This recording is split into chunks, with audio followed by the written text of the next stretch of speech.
آپ نے انصار کو سیدنا انس بن مالک رضی اللہ عنہ کے گھر جمع فرمایا۔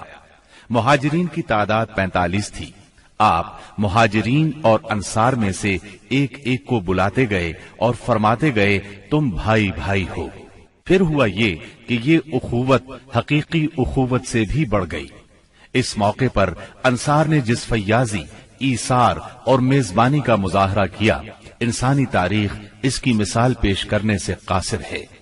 انصار نے مہاجر بھائیوں کی حیثیت مہمانوں کی نہ رہنے دی، بلکہ انہیں اپنی جائیداد اور کاروبار میں برابر کا حصے دار بنا لیا۔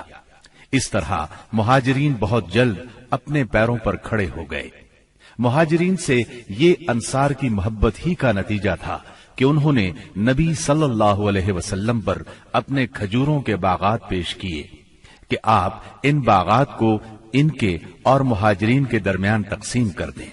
آپ نے انکار فرمایا تو انصار نے مہاجرین سے کہا، آپ لوگ کام کر دیا کریں، ہم پھلوں میں آپ لوگوں کو شریک کر لیں گے۔ آپ صلی اللہ علیہ وسلم نے اس تجویز کو پسند فرمایا۔ سیدنا سعد بن ربیع رضی اللہ عنہ بڑے مالدار انصاری تھے۔ انہوں نے اپنے مہاجر بھائی سیدنا عبد الرحمن بن عوف رضی اللہ عنہ سے کہا، میرا مال آدھا آدھا تقسیم کر لو، میری 2 بیویاں ہیں، دیکھو جو تمہیں پسند ہو مجھے بتلا دو، میں اسے طلاق دے دیتا ہوں، عدت گزر جائے تو اس سے شادی کر لینا۔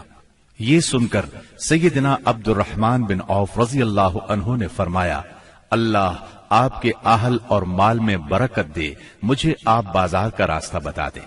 انہوں نے بنو قینقاع کے بازار کا پتہ بتلا دیا۔ یہ بازار چلے گئے، محنت مزدوری کی، واپسی پر ان کے پاس کچھ فاضل پنیر اور گھی تھا۔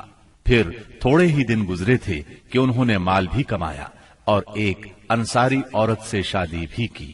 مدینے میں مسلمانوں کے علاوہ 2 اور جماعتیں بھی تھیں۔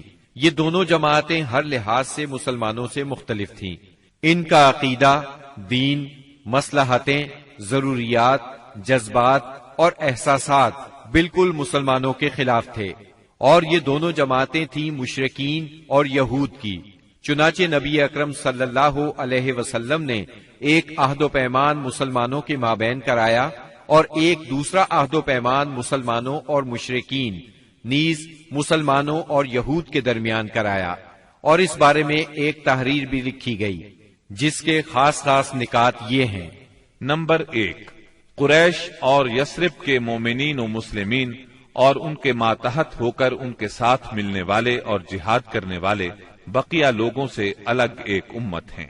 نمبر 2، ان کی دیت کی ادائیگی اور قیدی کی رہائی اہل ایمان کے درمیان سابق دستور کے مطابق ہوگی، اور یہ فدیے اور دیت میں اہل ایمان کی مدد کریں گے۔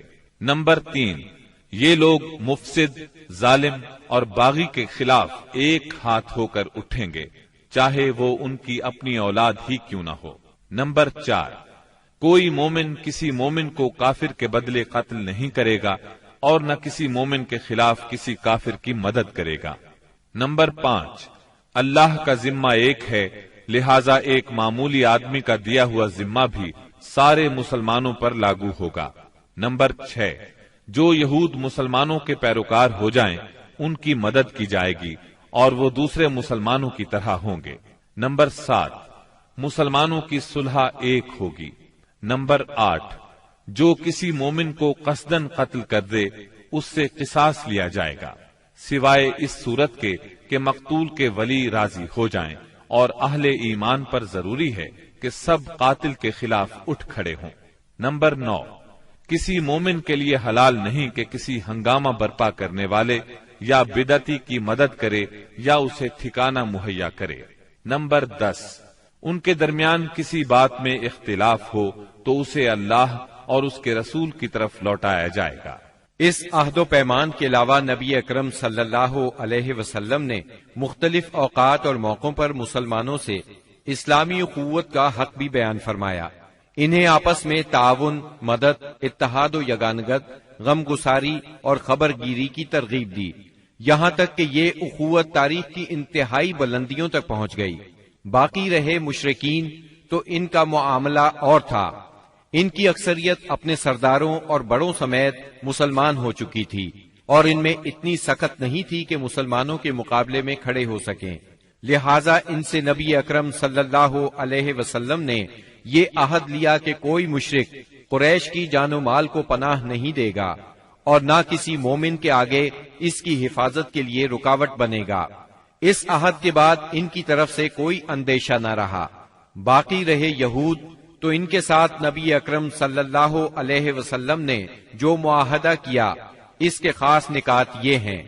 نمبر 1، یہود مسلمانوں کے ساتھ ایک امت ہوں گے، ان کے لیے ان کا دین اور مسلمانوں کے لیے مسلمانوں کا دین ہوگا، ان کے ذمے ان کا خرچ ہوگا اور مسلمانوں کے ذمے مسلمانوں کا خرچ ہوگا۔ نمبر 2، جو طاقت اس معاہدے کے کسی بھی فریق سے جنگ کرے گی یا یثرب پر حملہ کرے گی، سب آپس میں اس کے خلاف تعاون کریں گے اور ہر ایک اپنی جانب کا دفاع کرے گا۔ نمبر 3، اس معاہدے کے شرکاء کے درمیان خیر خواہی، خیر اندیشی اور نیکوکاری کے تعلقات ہوں گے، گناہ کے نہیں۔ نمبر 4، آدمی اپنے حلیف کے جرم میں نہیں پکڑا جائے گا۔ نمبر 5، مظلوم کی مدد کی جائے گی۔ نمبر 6، جب تک جنگ برپا رہے گی یہود بھی مسلمانوں کے ساتھ خرچ برداشت کریں گے۔ نمبر 7، اس معاہدے کے شرکاء پر یثرب میں ہنگامہ آرائی اور کشت و خون حرام ہوگا۔ نمبر 8، اگر ان میں کوئی ہنگامہ یا جھگڑا برپا ہو جائے تو اس کا فیصلہ اللہ اور اس کے رسول کریں گے۔ نمبر 9، قریش اور ان کے مددگاروں کو پناہ نہیں دی جائے گی۔ نمبر 10، یہ معاہدہ کسی ظالم یا مجرم کے لیے آڑ نہیں بنے گا۔ اس معاہدے کی روح سے یثرب کے سارے باشندے مسلمان، مشرکین اور یہود ایک ہی وحدت کی لڑی میں پرو دیے گئے۔ مدینہ اور اس کے اطراف کو ملا کر ایک آزاد اور خود مختار حکومت قائم ہو گئی۔ اس میں مسلمانوں کا کلمہ نافذ تھا اور اس کے سربراہ محمد صلی اللہ علیہ وسلم تھے۔ اس دوران 1 اور 2 ہجری میں کئی اہم واقعات پیش آئے، ان میں سے کچھ اس طرح ہیں۔ اسی دوران میں قبلے کی تبدیلی کا حکم آیا۔ مکہ مکرمہ سے ہجرت کر کے مدینہ منورہ آنے کے بعد 16 یا 17 ماہ تک مسلمان بیت المقدس کی طرف رخ کر کے نماز پڑھتے رہے۔ اب حکم آیا کہ خانہ کعبہ یعنی مسجد الحرام کی طرف منہ کر کے نماز ادا کی جائے۔ اسی سال میں رمضان المبارک کے روزے رکھنے اور زکوٰۃ ادا کرنے کے احکام نازل ہوئے۔ پھر عیدین کی نماز اور صدقۃ الفطر کا حکم دیا گیا۔ اسی سال میں پہلی عید الفطر اور پہلی عید الاضحیٰ پڑھی گئی۔ اسی سال نبی کریم صلی اللہ علیہ وسلم نے اپنی پیاری بیٹی سیدہ فاطمہ رضی اللہ عنہا کی شادی سیدنا علی رضی اللہ عنہ سے کی۔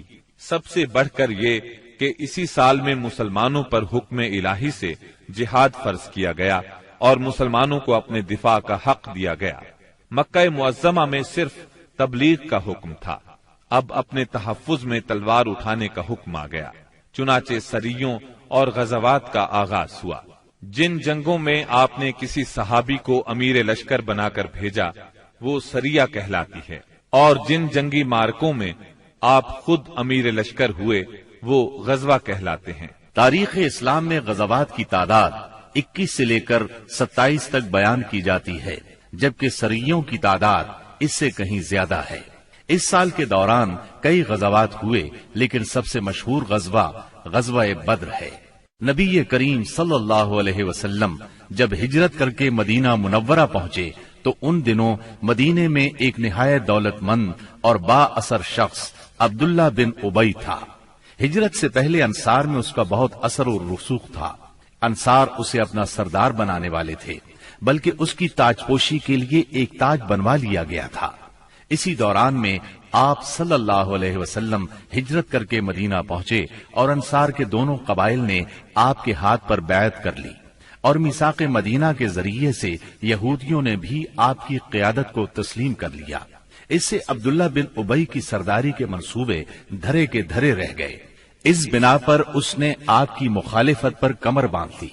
ادھر مشرکین مکہ جو اسلام، مسلمانوں اور رسول اللہ صلی اللہ علیہ وسلم کی دشمنی میں جل بھن رہے تھے، انہوں نے عبداللہ بن ابی کو ایک دھمکی آمیز خط تحریر کیا۔ اس خط میں انہوں نے 2 ٹوک الفاظ میں لکھا، آپ لوگوں نے ہمارے صاحب کو پناہ دے رکھی ہے، اس لیے ہم اللہ کی قسم کھا کر کہتے ہیں یا تو آپ لوگ اس سے لڑائی کریں یا اسے نکال دیں، یا پھر ہم اپنی پوری جمعیت کے ساتھ آپ لوگوں پر چڑھائی کر کے آپ کے سارے جنگجوؤں کو قتل کر دیں گے اور آپ کی عورتوں کی حرمت پامال کر دیں گے۔ جب یہ خط عبداللہ بن ابی اور اس کے ساتھیوں کو ملا تو وہ رسول اللہ صلی اللہ علیہ وسلم سے جنگ کے لیے تیار ہو گئے۔ نبی اکرم صلی اللہ علیہ وسلم کو اس کی خبر ہوئی تو آپ ان کے پاس تشریف لے گئے اور فرمایا، قریش کی دھمکی تم لوگوں پر بہت گہرا اثر کر گئی ہے۔ تم خود اپنے آپ کو جتنا نقصان پہنچا دینا چاہتے ہو، قریش تمہیں اس سے زیادہ نقصان نہیں پہنچا سکتے۔ تم اپنے بیٹوں اور بھائیوں سے خود ہی لڑنا چاہتے ہو۔ نبی اکرم صلی اللہ علیہ وسلم کی یہ بات سن کر لوگ بکھر گئے۔ اس وقت تو عبداللہ بن ابی جنگ کے ارادے سے باز آ گیا، کیونکہ اس کے ساتھی ڈھیلے پڑ گئے تھے یا بات ان کی سمجھ میں آ گئی تھی، لیکن حقیقت میں قریش کے ساتھ اس کے تعلقات خفیہ طور پر قائم رہے، کیونکہ مسلمانوں اور مشرکین کے درمیان شر اور فساد کا کوئی موقع وہ ہاتھ سے جانے نہیں دینا چاہتا تھا۔ پھر اس نے اپنے ساتھ یہود کو بھی ملا رکھا تھا تاکہ اس معاملے میں ان سے بھی مدد حاصل کرے، لیکن وہ تو نبی صلی اللہ علیہ وسلم کی حکمت تھی جو رہ رہ کر شر و فساد کی آگ کو بجھا دیتی تھی۔ مسلمانوں کی ہجرت اور مدینے میں ان کی کامیابی سے کفار مکہ بہت تل ملا رہے تھے اور مدینے پر چڑھائی کے بہانے ڈھونڈ رہے تھے۔ رسول اللہ صلی اللہ علیہ وسلم کے بڑھتے ہوئے اقتدار اور اسلام کی اشاعت نے مکہ میں ابو جہل اور ابو سفیان کو سخت بے چین کر دیا تھا۔ یہی کیفیت مدینے میں عبداللہ بن ابی کی تھی۔ اس نے قریش کے حوصلے بڑھائے اور انہیں یقین دہانی کرائی کہ اگر تم نے مدینے پر دھاوا بولا تو یہودی تمہارا ساتھ دیں گے۔ مسلمان جب سے مدینہ آئے تھے خطرات بڑھتے جا رہے تھے اور ان کے سروں پر منڈلا رہے تھے۔ یہی وجہ تھی کہ مسلمانوں نے راتوں کو جاگ جاگ کر مدینے کا پہرا دیا۔ ادھر قریش نے مدینے کو تباہ و برباد کرنے کا ارادہ کر لیا۔ اس غرض کے لیے انہوں نے کئی قبائل کو اپنا ہم نوا بنا لیا۔ چنانچہ جب نبی صلی اللہ علیہ وسلم کو خبر ہوئی تو آپ نے 2 تدابیر اختیار کی۔ پہلی یہ کہ قریش کی شامی تجارت بند کر دی جائے تاکہ وہ مجبور ہو کر مدینے پر حملہ آور ہونے کا ارادہ ترک کر دیں۔ دوسرے یہ کہ مدینے کے آس پاس کے قبیلوں سے امن و امان کا معاہدہ کیا جائے تاکہ قریش جنگ مسلط کریں تو انہیں غیر جانبدار رکھا جا سکے۔ جب اللہ تعالی کی طرف سے جہاد اور قتال کی اجازت دی گئی تو رسول اللہ صلی اللہ علیہ وسلم نے کئی ایک سرایہ بھیجے اور غزوات میں حصہ لیا۔ ان کی مختصر تفصیل کچھ یوں ہے۔ اس سلسلے میں پہلا سریہ جو رسول اللہ صلی اللہ علیہ وسلم نے بھیجا وہ سریہ سیف البحر کہلاتا ہے۔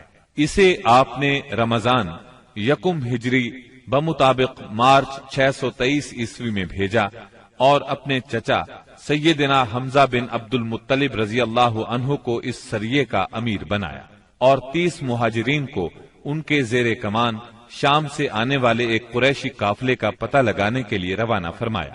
اس قافلے میں 300 آدمی تھے جن میں ابو جہل بھی تھا۔ مسلمان ایس کے اطراف میں ساحل سمندر کے پاس پہنچے تو قافلے کا سامنا ہو گیا اور دونوں فریق جنگ کے لیے صف آرا ہو گئے۔ قریب تھا کہ جنگ ہو جاتی لیکن قبیلہ جوہینا کے سردار نے بیچ بچاؤ کرا دیا۔ دونوں فریق واپس چلے گئے۔ یہ اسلامی تاریخ کا پہلا سریہ اور پہلا فوجی عمل تھا۔ اس کا جھنڈا سفید تھا اور یہ اسلامی تاریخ کا پہلا جھنڈا تھا۔ اس کے علم بردار سیدنا ابو مرصد کناز بن حسین غنوی رضی اللہ عنہ تھے۔ اس کے بعد پے در پے سریے روانہ کیے گئے۔ چنانچہ شوال یکم ہجری میں سیدنا عبیدہ بن حارث رضی اللہ عنہ کو 60 مہاجرین کے ساتھ بطن رابغ کی وادی میں بھیجا گیا۔ وہاں ابو سفیان سے سامنا ہوا جو 200 آدمیوں کے ساتھ تھا۔ دونوں طرف سے تیر چلے لیکن جنگ نہ ہوئی۔ پھر ذی قعد یکم ہجری میں سیدنا سعد بن ابی وقاص رضی اللہ عنہ کو 20 مہاجرین کے ساتھ خرار کی طرف بھیجا گیا۔ جو کہ جوفا کے قریب ایک مقام ہے، لیکن ان کا کسی سے سامنا نہ ہوا۔ اس کے بعد سفر 2 ہجری میں 70 مہاجرین کے ساتھ رسول اللہ صلی اللہ علیہ وسلم خود نکلے اور ابوا یا ودان تشریف لے گئے۔ مہم کا مقصد قریش کے ایک قافلے کی راہ روکنا تھا، لیکن کسی سے سامنا نہ ہوا۔ یہ پہلی مہم تھی جس میں رسول اللہ صلی اللہ علیہ وسلم بذات خود نکلے۔ اس کے بعد ربیع الاول 2 ہجری میں رسول اللہ صلی اللہ علیہ وسلم 200 صحابہ کے ساتھ روانہ ہوئے۔ مقصود قریش کا قافلہ تھا، جس میں امیہ بن خلف سمیت قریش کے 100 آدمی اور 2500 اونٹ تھے۔ آپ رضوہ کے اطراف میں مقام بوات تک تشریف لے گئے، لیکن کسی سے سامنا نہ ہوا۔ اسی مہینے میں کرز بن جابر فہری نے مشرکین کی ایک مختصر سی فوج کے ساتھ مدینہ کی چراگاہ پر چھاپا مارا اور کچھ مویشی ہانک کر لے گیا۔ رسول اللہ صلی اللہ علیہ وسلم نے 70 صحابہ کے ہمراہ اس کا تعاقب کیا اور بدر کے اطراف میں واقع وادی صفوان تک تشریف لے گئے، لیکن کرز نکل بھاگا۔ اسی واقعے کو بعض لوگ غزوہ بدر اولا بھی کہتے ہیں۔ اس کے بعد آپ جمادی الاولا یا جمادی الاخری 2 ہجری میں 150 یا 200 مہاجرین کے ساتھ ذوالعشیرہ تک تشریف لے گئے۔ مقصود قریش کے ایک قافلے کو روکنا تھا جو ملک شام جا رہا تھا، لیکن آپ کے پہنچنے سے پہلے وہ جا چکا تھا۔ اس سفر میں آپ نے بنو مدلج اور ان کے حلیف بنو زمرہ سے جنگ نہ کرنے کا معاہدہ کیا۔ پھر رجب 2 ہجری میں نبی اکرم صلی اللہ علیہ وسلم نے سیدنا عبداللہ بن جہش اسدی رضی اللہ عنہ کو 12 مہاجرین کے ساتھ مکہ اور طائف کے درمیان ایک مقام نخلا کی طرف روانہ کیا۔ مقصد یہ تھا کہ وہ قریش کے ایک قافلے کی خبر لائیں، مگر ان لوگوں نے قافلے پر حملہ کر کے عمرو بن حضرمی کو قتل اور عبداللہ بن مغیرہ کے بیٹے عثمان اور مغیرہ کے غلام حکیم بن کیسان کو قید کر لیا اور قافلے کو ہانک لائے۔ ان کے ایسا کرنے پر آپ ان سے ناراض ہوئے، چنانچہ قیدیوں کو چھوڑ دیا گیا اور مقتول کا خون بہا ادا کیا گیا۔ یہ واقعہ رجب کی آخری تاریخ کو پیش آیا تھا، اس لیے مشرکین نے شور مچایا کہ مسلمانوں نے حرام مہینے کی حرمت پامال کر ڈالی۔ اس پر سورہ بقرہ کی آیت 217 نازل ہوئی۔ يسألونك عن الشهر الحرام قتال فيه قل قتال فيه كبير وصد عن سبيل الله وكفر به والمسجد الحرام وإخراج أهله منه أكبر عند الله والفتنة أكبر من القتل۔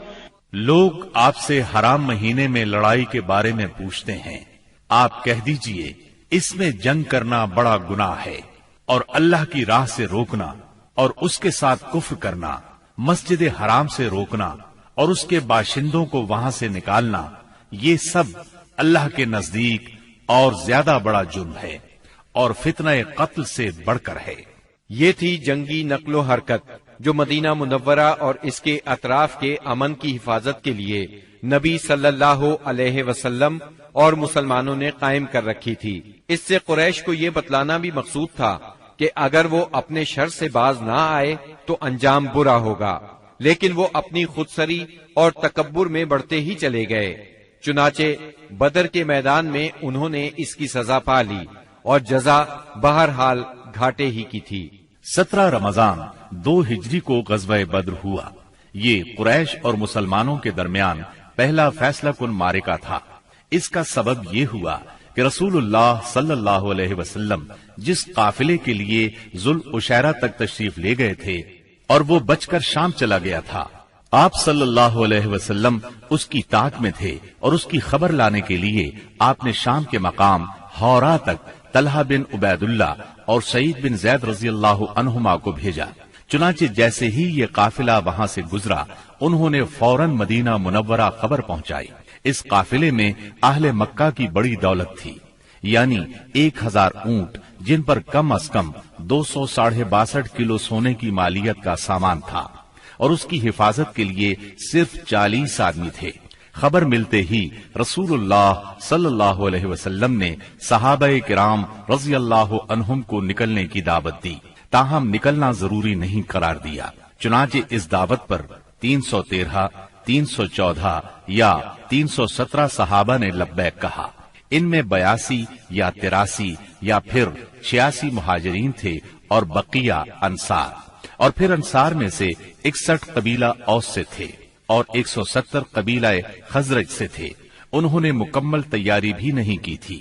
سواری میں صرف 2 گھوڑے، ایک سیدنا زبیر بن عوام اور دوسرا سیدنا مقداد بن اسود کندی کے پاس تھا، اور 70 اونٹ تھے۔ 8 یا 12 رمضان المبارک 2 ہجری کو یہ مختصر فوج لے کر رسول اللہ صلی اللہ علیہ وسلم مدینہ منورہ سے نکلے تو بدر منزل مقصود تھی۔ یہ مدینہ منورہ کے جنوب مغرب میں 155 کلومیٹر کے فاصلے پر واقع ہے۔ اسے ہر طرف سے بلند پہاڑوں نے گھیر رکھا ہے، زیادہ حصہ ریتلا ہے۔ ساحل سمندر یہاں سے قریباً 10 میل کے فاصلے پر ہے۔ یہاں پانی کا ایک چشمہ ہے اور ارد گرد باغات موجود ہیں۔ اس قافلے کے سالار ابو سفیان تھے، جو بہت ہوشیار اور چوکنے آدمی تھے۔ ہر آنے جانے والے سے مسلمانوں کی نقل و حرکت کے بارے میں معلوم کرتے رہتے تھے۔ ابھی وہ بدر سے کافی دور تھے کہ انہیں مسلمانوں کے نکلنے کا علم ہو گیا، چنانچہ انہوں نے فوراً قافلے کا رخ مغرب کی طرف پھیر کر ساحل کا راستہ پکڑ لیا اور بدر کا راستہ مکمل طور پر چھوڑ دیا۔ ساتھ ہی زمزم بن عمر غفاری کو اجرت دے کر مکہ بھیجا کہ جس قدر جلد ممکن ہو انہیں مسلمانوں کے نکلنے کی اطلاع دے دیں۔ اس نے خبر پہنچائی تو اہل مکہ نہایت تیزی سے تیار ہوئے اور سب کے سب نکلے۔ ابو لہب کے سوا بڑوں میں سے کوئی پیچھے نہ رہا۔ آس پاس کے قبائل کے لوگ بھی ساتھ لے لیے۔ جب یہ لشکر مقام جحفہ پر پہنچا تو ابو سفیان کا پیغام ملا۔ اس میں اس نے اپنے بچ نکلنے کی اطلاع دی تھی اور یہ مطالبہ کیا تھا کہ مکہ واپس پلٹ جائیں۔ چنانچہ لوگوں نے واپسی کا ارادہ کر لیا، مگر ابو جہل نے اپنے تکبر اور اکڑ کی وجہ سے واپس جانے سے انکار کر دیا۔ قریش کی فوج میں 1000 آدمی تھے، جن کے پاس 100 گھوڑے اور 600 زرہیں تھی اور اونٹ کثرت سے تھے۔ ایک طرف انہیں اپنی کثرت پر ناز اور ساز و سامان پر فخر تھا، تو دوسری طرف نبی کریم صلی اللہ علیہ وسلم عز و انکسار سے اللہ کی بارگاہ میں ہاتھ پھیلائے دعا کر رہے تھے۔ آپ کی دعا کے الفاظ یہ تھے: اے باری تعالی، اگر مسلمانوں کی یہ مٹھی بھر جماعت ہلاک ہو گئی تو روئے زمین پر کبھی تیری عبادت نہ کی جائے گی۔ اے اللہ، اگر تو چاہے تو آج کے بعد کبھی تیری عبادت نہ کی جائے۔ آپ نے خوب تضرع اور خلوص سے دعا کی، یہاں تک کہ آپ کی چادر آپ کے کندھوں سے گر گئی۔ سیدنا ابو بکر رضی اللہ عنہ نے چادر درست کی اور عرض کیا: اے اللہ کے رسول، بس کریں۔ آپ نے اپنے رب سے جی بھر کے دعا فرما لی۔ دونوں لشکر آمنے سامنے آئے تو سب سے پہلے مشرکین میں سے بہترین سالار عتبہ، شیبہ اور ولید بن عتبہ میدان میں نکلے۔ عتبہ اور شیبہ ربیہ کے بیٹے تھے۔ انہوں نے للکار کر کہا: آؤ، تم میں سے کون ہمارے مقابلے پر آتا ہے؟ مقابلے کے لیے انصار کے 3 جوان نکلے، ایک اوف، دوسرے معوذ، یہ دونوں حارث کے بیٹے تھے، تیسرے عبداللہ بن رواحہ رضی اللہ عنہم۔ قریشیوں نے کہا: تم کون لوگ ہو؟ انہوں نے کہا: ہم انصار کی ایک جماعت ہیں۔ قریشیوں نے کہا: آپ لوگ شریف مد مقابل ہیں، لیکن ہمیں آپ سے سروکار نہیں، ہم تو اپنے چچیرے بھائیوں کو چاہتے ہیں۔ پھر ان کے منادی نے آواز لگائی: محمد، ہمارے پاس ہماری قوم کے ہمسروں کو بھیجو۔ رسول اللہ صلی اللہ علیہ وسلم نے فرمایا: عبیدہ بن حارث اٹھو، حمزہ اٹھو، علی اٹھو۔ جب یہ لوگ اٹھے اور قریشیوں کے قریب پہنچے تو انہوں نے پوچھا: آپ کون لوگ ہیں؟ انہوں نے اپنا تعارف کرایا۔ قریشیوں نے کہا: آپ لوگ شریف مد مقابل ہیں۔ اس کے بعد معرکہ آرائی ہوئی۔ سیدنا عبیدہ بن حارث نے عتبہ بن ربیہ سے مقابلہ کیا، سیدنا حمزہ نے شیبہ سے اور سیدنا علی نے ولید سے۔ سیدنا حمزہ اور سیدنا علی نے اپنے اپنے مد مقابل کو جھٹ مار لیا، لیکن عبیدہ بن حارث اور ان کے مد مقابل کے درمیان ایک ایک وار کا تبادلہ ہوا اور دونوں میں سے ہر ایک نے دوسرے کو گہرا زخم لگایا۔ اتنے میں سیدنا علی اور سیدنا حمزہ اپنے اپنے شکار سے فارغ ہو کر آ گئے